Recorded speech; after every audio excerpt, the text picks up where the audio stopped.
These are the ZX8000 Lego.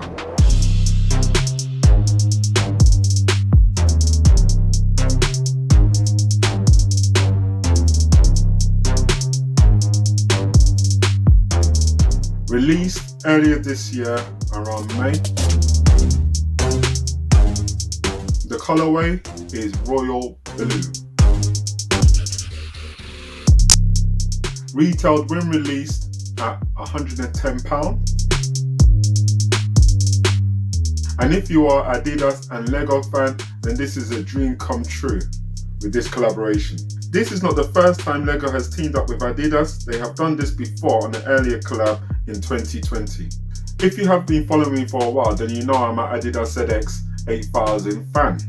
But I'm the worst kind of fan because I've never had one in my collection at all. The only or the closest one is a ZX Flux. I have to give a shout out to Biz, as he's the plug for these sneakers. He got me these to review. This Lego and Adidas collab produced 6 colorways, and for me, the best colorways are the royal blue, black and grey. The colorways is actually meant to symbolize the Lego base colors. Detail on these trainers, the quality looks really good on the sneaker.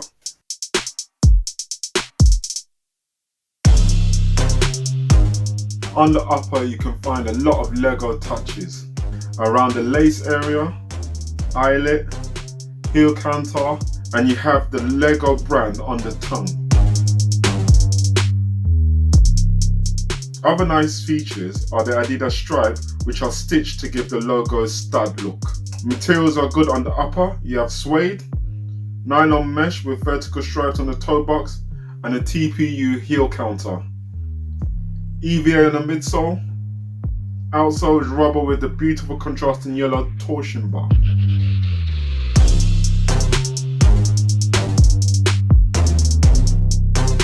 I have to say, Lego and Adidas have done very well with this collab. It is a really good silhouette to work off of. The colours are bold and out there, but I think there's a colour for everyone. I do like the touch that Lego used the base colours to actually rework these silhouettes.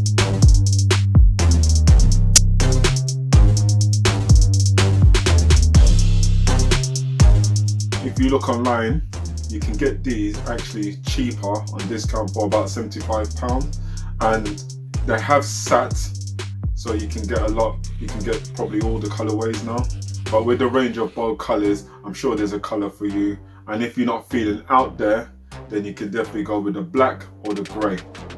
Now let me know what you think, and like that, I'm gone.